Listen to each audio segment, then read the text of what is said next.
로봇 투입 현대차 60년 만에 시급제 폐지. 이게 무슨 말이냐면 현대자동차, 우리 울산에 현대자동차 큰 공장이 있죠. 현대자동차는 지금까지 급여를 줄 때 시급제 기반으로 줬습니다. 독일이나 일본은 월급제 기반인데 미국과 한국은 시급제 기반이었습니다. 시급제 기반의 장점은 뭐냐 하면 야간 근무, 연장 근무 이럴 때 월급을 더 받을 수 있는 장점이 있습니다. 단점은요. 월급제가 아니기 때문에 이렇게 자동화로 전환이 되어서 연장 근무나 야간 근무가 줄면 급여도 따라주는 문제가 있었어요. 자, 그러면 지금 우리 피지컬 AI 혁명, 산업 AX 혁명 앞두고 있죠. 그래서 우리 노동자들의 근로시간이 줄면 어떤 문제가 생길까요? 연장 근로, 야간 근로가 줄면서 급여가 주는 문제가 생길 수 있습니다. 이것을 막기 위해서 지금 고정급 자체를 높이는 완전 월급제로 현대자동차가 근로자 급여 지급하는 기준을 바꾸려고 태스크포스를 구성했다고 합니다. 산업계 전반에 많은 파급을 줄 것 같네요. 우리 이런 부분들도 같이 고민해야 되는 겁니다. 이제 산업 AX 전환, 여기서 제가 계속 노동 중심 산업 AX 전환을 이야기합니다. 뭐냐면 산업 AX 전환에만 신경 쓰다 보면 자칫 노동자들의 삶이 망가져 버릴 수가 있어요. 그러다 보니까 노동을 지키면서 산업 AX 전환하는 여러 가지 노력들이 필요하고 현대차에서 하고 있는 이런 완전 월급제 TF도 그 노력의 일환이라고 봅니다. 다만 이 대목에서도 제가 걱정되는 것이 있습니다. 뭐냐면요. 이렇게 완전 월급제 TF로 가는 것, 그리고 지금 전반적인 흐름으로 봤을 때는 현대자동차가 신입 회사 직원들을 뽑는 것은 매우 인색하다는 겁니다. 그리고 지금 현대자동차가 새로 뽑는 20대, 30대 직원들은 대부분 기간제들이 많습니다. 정규직이 아닌. 이 문제가 참 제가 고민이 많이 되는 부분이에요. 청년들에게 좋은 일자리를 제공을 해야 하는데 기업 입장도 이해는 합니다. 뭐냐면 이제 산업 AX 전환을 앞두고 있기 때문에 그냥 똑같은 노동을 할 수 있는 사람을 정규직으로 뽑아서 평생을 지켜준다는 것이 현재에 맞지 않다. 기업 입장에 부담스럽다. 이거는 충분히 이해를 하고요. 하지만 우리 노동자들의 삶도 또 여기 지켜야 되는 거지 않습니까? 그래서 묘수를 좀 만들어야 되는데 제가 현대자동차와 계속해서 관련된 소통을 할 예정입니다. 여러분들 직장은 어떠십니까? 시급제가 많습니까? 월급제가 많습니까? 예전에는 시급제가, 근데 이것도 다 달라요. 노동 현장 따라, 노동 현장이 이런 월급제가 더 나은 현장이 있을 수가 있고요. 반대로 또 정말 능력 위주로 가야 되는 곳은 또 다른 현상을 또 가질 수밖에 없겠죠. 네. 그리고 대만이 TSMC, 대만에 있는 반도체, 시스템 반도체 회사죠. 엄청나게 지금 잘 나가고 있지 않습니까? 그러다 보니까 근데 이 대만은 TSMC가 벌어들인 부가 나라 전체로 퍼지지 않고 TSMC와 TSMC에 다니는 직원들에게 한정돼서 부가 집중되는 현상이 벌어지고 있습니다. 이것 때문에 일반 대만 시민들은 사는 것이 참 힘들고, 그런데 TSMC 직원들은 엄청나게 부유한, 그래서 급여는 의사를 초월했다고 하고, 대만 현지에서 TSMC 직원들의 급여는 의사를 초월했고, 집값도 TSMC 공장 직원들이 사는 집값이 타이베이를 압도하고 있다라고 합니다. TSMC 전체적으로 봤을 때는 대만이 잘 사라진 것 같지만 사실은 TSMC만 확 잘 사는 현상이 생기는 건데, 이렇게 되면은 국가 안에서도 빈부격차가 심해질 수밖에 없고요. 여러 가지 또 사회 문제를 낳을 수가 있죠. 이와 유사한 것이 우리 대한민국도 지금 좀 비슷한 현상이 벌어지고 있습니다. 뭐냐면요. 지금 삼전 닉스 엄청나게 잘 나가고 있습니다. 삼전 닉스 잘 나가고 있는데, 삼전 닉스가 잘 나가는 게 HBM이라는 것 때문이에요. HBM이 뭔지 아십니까? HBM이라고 하는 것, 예전에 보면 우리가 그 메모리 반도체 할 때 작은데 최대한 집적해 넣는 것을 중요하게 생각했잖아요. 근데 이걸 개념을 바꾼 겁니다. 바꿔서 뭐냐면 층층층층 작은데 집적하고 층층층층 쌓아가는 개념으로 만든 거예요. 일종의 아파트 같은 그런 메모리 반도체입니다. 이 기술이, 이 HBM 기술에 대해서 대한민국에서 카이스트와 우리 삼전닉스가 예전에 같이 이제 연구를 해서 거의 전 세계적으로 대한민국이 독보적인 기술력을 가지게 됐어요. 다른 나라는 생각도 못할 때 우리는 HBM으로 들어간 겁니다, 먼저. 그거 덕분에 지금 이 대박이 나긴 했는데, 문제는 이 HBM 때문에 대박 나서 너무 좋긴 한데, 문제는 삼전닉스만 올라가고 나머지 산업들은 정체 또는 잘 크지 못하는, 마치 대만의 TSMC 유사한 사태가 벌어지고 있는 겁니다. 지금 그게 어디서 나타나고 있냐면요.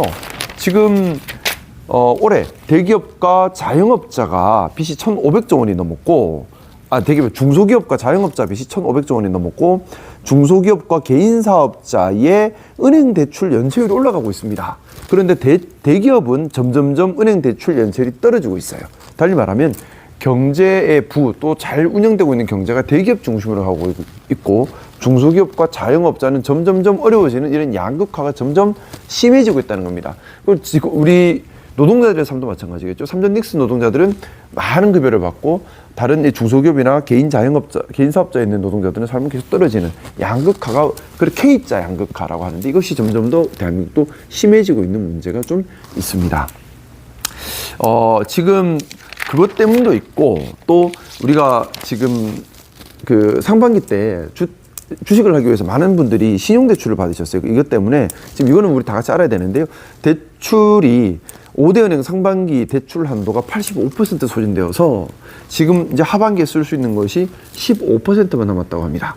그러다 보니까 주택담보대출 이런 부분들에 대해서 당장 대출 재원이 충분하지 못할 수 있다라는 우려가 지금 나오고 있습니다. 여러분들 대출을 염두에 두고 계신 분들은 이 부분 좀 챙겨 보셔야 할 것 같습니다. 그리고 이란이 다시 또 호르무즈 해협을 봉쇄했다네요.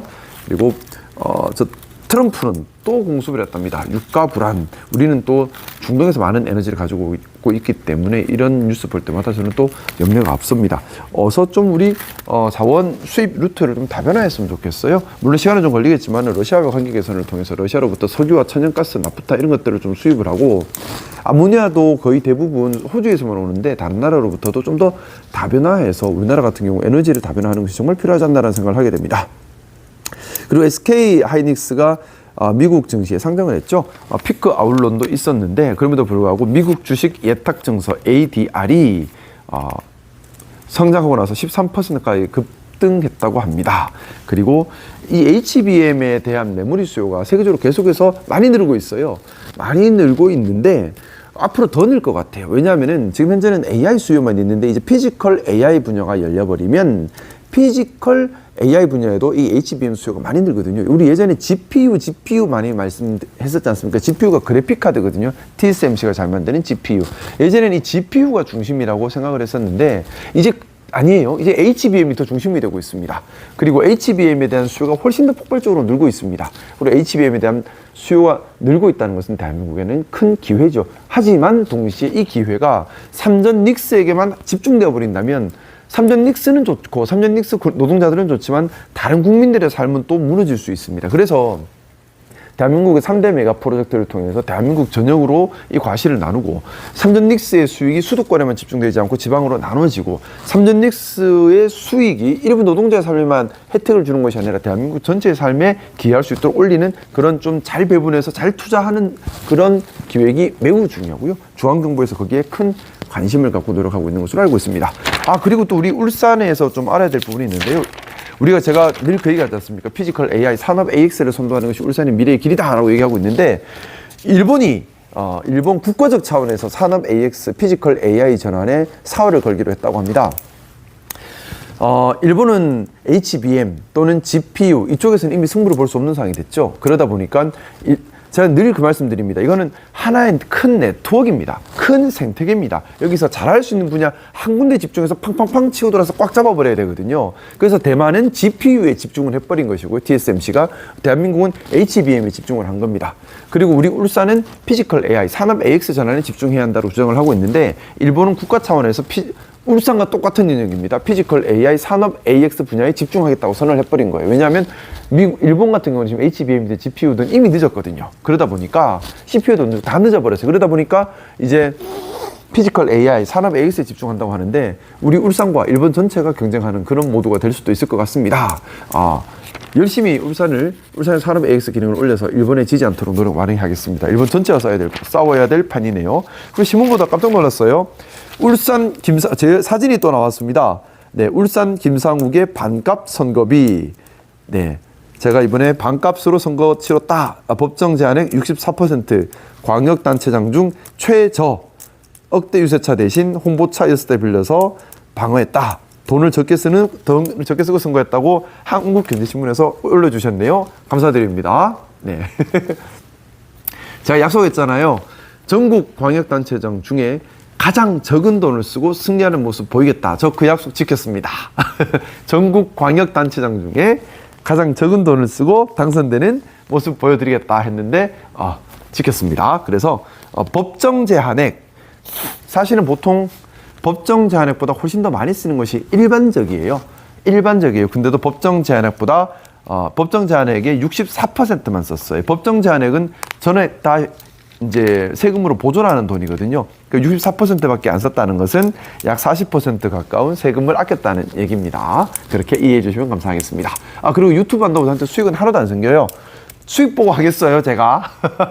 돈 벌 것 같으면 딴 거 하지, 사업하지, 그러지 않겠어요? 저 사업해도 잘할 수 있을 것 같아요. 저는 시민들께 봉사하기 위해서 시작을 합니다. 그리고 유튜브, 정치인 유튜버는 1원짜리 하나 수익 발생 안 합니다. 자꾸 제가 유튜브 못하게 하려고 겸직이니 수익 발생이니 말씀하시는 분들 계신데 수익 발생은 아무 상관이 없습니다. 죄송합니다. 요즘 사실 제가 몸이 좀 안 좋아요. 몸이 좀 안 좋다 보니까 자꾸 좀 몸이 힘들어 하네요. 빨리 몸 건강관리 잘하면서 하겠습니다. 네. 일단 오늘 이런 신문들을 좀 보면서요.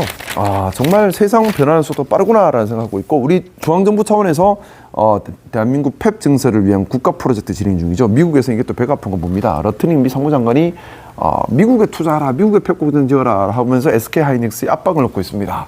그래서 최태원 회장도 그런 말을 하니 전력이 충분하고 그리고 깨끗한 물이 있고 땅이 용지가 있으면 우린 간다라는 취지의 말씀을 하셨다 하더라고요. 사실은 전력값이 우리나라보다 미국이 더 싸요. 또 깨끗한 물도 우리나라보다 미국이 협박이 더 낮고 용지도 미국이 더 많죠. 그러다 보니 사실 미국이 일부 펩 투자가 있을 수도 있겠다는 생각이 드는데, 근데 이 대목에서 좀 그 생각을 합니다. 일부 펩 투자를 할 수는 있다 하더라도 우리나라가 HBM 분야에 대한 선도력과 또 생산에 대한 독점력을 절대 잃어서는 안 된다는 생각입니다. 그래서 일부 미국에 투자한다 하더라도 그보다 곱절 더 대한민국에 더 많이 투자를 해야 됩니다. 왜냐하면 이게 대한민국의 경제뿐만 아니라 안보와도 직결돼 있어요. 그리고 HBM뿐만 아니라 이제 HBF 이런 데까지 우리가 좀 더 넓게 봐야 합니다. 이게 무슨 말인지 좀 어렵죠. 저도 좀 어렵더라고요. 근데 뭐냐 하면은 지금은 TSMC GPU와 우리 삼전닉스의 HBM이 서로 협조관계처럼 되어 있는데 머지않아 협조관계가 깨지고 서로 완전 무한 경쟁으로 갈 겁니다. 왜냐하면 GPU가 일부 HBM 기능을 가져오고 HBM이 일부 GPU 기능을 가져오는 형태로 하나의 시스템으로 돌아갈 가능성이 크다고 많이들 예측하더라고요. 그리고 HBM도 이거 쉽게 생각하면 그거예요. 뭐냐면은 GPU는 우리 살고 있는 이걸로 보면 GPU는 일종의 쇼핑몰, 회사 이런 개념이고요. HBM은 우리가 살고 있는 아파트 개념입니다. 그래서 데이터는 HBM에 쭉 매몰이 되죠. 그리고 GPU에서 그래픽카드로 돌아가는 겁니다. 자, 근데 우리 주상복합 많잖아요. 아파트도 있고 사는 집도 있고 상가도 있고 마찬가지로 여기도 섞여 들어가는 겁니다. 섞여 들어가다 보니까 HBM 안에 GPU 기능이 들어오고 GPU 안에 HBM 기능이 들어가기 시작합니다. 점점 더. 그러면서 점점 더 하나의 회로로 집적되어 가거든요. 자, 그럼 여기서 먼저 선도한 곳이 이걸 다 가져갈 수 있는 거죠. 그래서 우리나라는 HBM 기술을 바탕으로 GPU까지 하면서 섞어 들어가야 되는 거고, TSMC도 반대로 HBM 영역까지 자꾸 들어오려고 하는 겁니다. 점점 고도화되고 있어요. 그리고 HBM은 단독 아파트거든요. 이제 HBM을 엮어 가면 일종의 우리 아파트 촌같이 만들어서 메모리 기능을 활성화시키는 그런 기술도 지금 많이 연구 중이라고 하더라고요. 그래서 쉽게 생각하면 그겁니다. 우리 사람이 살고 있는 주택 개념이 HBM. 데이터를 사람으로 본다면 일하러 가는 곳이 GPU 이런 개념이에요. 그러니까 집적화시키면 하나로 모을수록 더 효과가 크겠죠. 이제 AI와 피지컬 AI로 점점 가면 갈수록 특히 피지컬 AI로 갈 때 지금보다 HBM이 폭발적으로 수요가 늘 것 같다는 예상들을 많이 하고 있습니다. 그리고 지금 우리가 세상이 별로 안 바뀌는 것 같지만 사실은 엄청나게 바뀌고 있어요. 우리 작년까지만 하더라도 우리가 제일 많이 썼던 말이 바이브 코딩이지 않습니까? 바이브 코딩이라고 해서 코딩 하는 분들이 이제 살 길이 답답하다라는 말 나올 만큼. 근데 이제 바이브 코딩이 대세가 아니라 에이전트 AI가 대세라고 합니다. 이게 뭐냐 하면은요, 이제 AI가 사람이 쓰는 도구를 넘어서 스스로 거래하기 시작한다는 겁니다. 이미 전 세계 토큰 거래량의 상당 부분이 AI 간의 거래로 발생하고 있다고 합니다. 이제 이 속도가 점점 더 빨라질 거라서 지금까지 우리 B2B, B2C 이런 개념으로 세상을 봤잖아요. 그럼 4개로 나눠져요. B2B, C2C, B2C, C2B 이렇게 4개로 나눠졌는데 여기서 AI가 들어오는 거예요. 그러면 9개로 바뀝니다. 뭐냐면 B2A도 들어오는 거고 A2A도 생기는 겁니다. 그러면서 엄청나게 모든 생태계가 산업 생태계나 경제 생태계가 바뀔 수 있고요. 여기에 우리가 또 유연하게 대처하지 못하면 지금부터는 저는 국가의 경쟁력이나 개인의 경쟁력은 유연한 대처 능력, 적응력, 대응 능력이라고 생각합니다. 정말 기민하게 빨리빨리 대응을 하고 빨리빨리 반발 먼저 움직이는 것이 정말 중요합니다. 저부터 더 열심히 공부하고 함께 하겠습니다. 네, 우선은 벌써 8시 48분이 되었네요. 오늘 신문 중에 중요한 부분 좀 많이 읽어드렸고요. 이제 댓글을 보면서 여러분들과 더 많은 소통을 하도록 하겠습니다. 네, 말이 좀 빠르죠? 말을 좀 빨리 하고 있어요. 왜냐하면은 마음이 급해서 시간은 9시 되면 또 유튜브를 꺼야 하기 때문에 빨리빨리 말씀을 드리고 있습니다. 네, 그리고 지금 요즘 보안수사권 때문에 많이 시끄럽더라고요. 여러분들 생각은 어떠십니까? 검찰의 보안수사권 완전 폐지가 필요할지, 아니면은 보안수사권 일부 둬도 될지, 아니면 또 보안수사 요구권으로 모든 것이 가능할지, 여기에 대한 고민들이 필요한데, 저는 사실 국회에 있을 때에 보안수사권 폐지에 대해서 좀 신중하게 정말 잘 접근해야 된다는 얘기를 계속해서 하고 있었어요. 특히 보안수사 요구권은 정말 잘 만들어야 된다는 것이고, 수사기관은 서로 간의 상호 감시 감독이 되어야 된다. 그걸 위해서 공수처가 일단은 더 기능 강화가 되어야 되고, 공수처가 먼저 제대로 일을 해야 된다. 이런 얘기도 좀 많이 했었고요. 또 중수처가 공수처든 검찰이든 경찰이든 수사관들이 사고 쳤을 때는 중수처가 나서서 바로 수사할 수 있어야 되고, 반대로 검찰이 사고 치면 경찰이 수사하고, 경찰이 사고 치면 검찰이 수사하고, 중수처가 수사하고, 서로 이렇게 권력기관 간에 서로 견제를 못하면 안 된다는 얘기를 계속해서 했습니다. 왜 그러냐면요, 이 수사 권력이라 하는 것이 사실 힘이 막강해요. 무시무시해요. 사실은 너무너무 무시무시해요. 우리가 지금 근데 이 수사 권력이라고 하는 것은, 저는 모르겠습니다. 권력이라고 하는 것은 결코 선할 수 없다라는 생각을 가지고 있습니다. 아무리 선한 자에게 지어지더라도 통제받지 못한다면 그 권력은 결국에는 악한 기능을 하게 됩니다. 저 역시도 마찬가지겠죠. 시장에 직이 있지만은 시민 여러분들과 이렇게 소통하고 시민 여러분들의 주인으로 모시면서 계속 제가 무서워하고 시민들을 이렇게 해야지 권력이 통제되는 거예요. 근데 그게 아니라 정말 눈치 안 보는 권력이 생겨버린다면 그 권력은 시민들의 삶을 망가뜨릴 수 있습니다. 역으로요. 저는 그래서 수사 권력이야말로 정말 그런 권력이라고 생각합니다. 여러분들 수사 받아본 적 있으신가요? 저는 뭐 변호사 할 때부터 시기 질투하고 괴롭히는 사람들이 많아가지고 수사를 여러 번 받아봤는데 정말 잠 안 옵니다. 너무 힘들어요. 수사 받으면. 근데 수사 받아보신 분들 아실 겁니다. 수사관한테 너무 잘 보이고 싶어요. 그죠? 실제로 그 정도 재량이 있는 경우도 많고. 우리 일반 시민들께서 주로 많이 보는 수사기관은 사실은 검찰이 아니라 경찰이죠. 우리 경찰관이 시민들의 신뢰를 얻기 위한 각고의 노력을 해야 합니다. 각고의 노력을 해야 합니다. 뿐만 아니라 제도적으로도 경찰 수사 권력, 또 검찰 권력, 또 중수처 권력, 공수처 권력이 상호 견제하도록 만들어야만 합니다.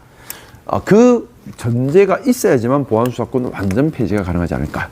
그 전제 없이 보안수사권을 섣불리 완전 폐지했을 때는 경우에 따라서 경찰 권력이 무소불위의 권력으로 올라와 버릴 수도 있어요. 그래서 수사 권력 간의 상호 견제 정말 중요하다는 얘기 꼭 좀 하고 싶습니다. 근데 이거는 뭐 사실 제가 할 얘기는 아니고 국회에서 할 부분인데, 그냥 신문에 자꾸 나오길래 제 의견도 약간 담아봤어요. 사실 이거는 뭐 국회에서 할 부분이죠. 저는 시장 일 열심히 하겠습니다.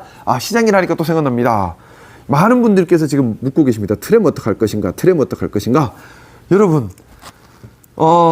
일단 지금 현재 상황 그대로 말씀드리면요. 트램에 대해서 시민 공론화를 할 기회조차 없을 수도 있어서 제가 괴롭습니다. 이게 무슨 말이냐면, 제일 문제가요, 전임 민선 8기 김두겸 시장이 퇴임 직전에 체결한 계약이 문제입니다.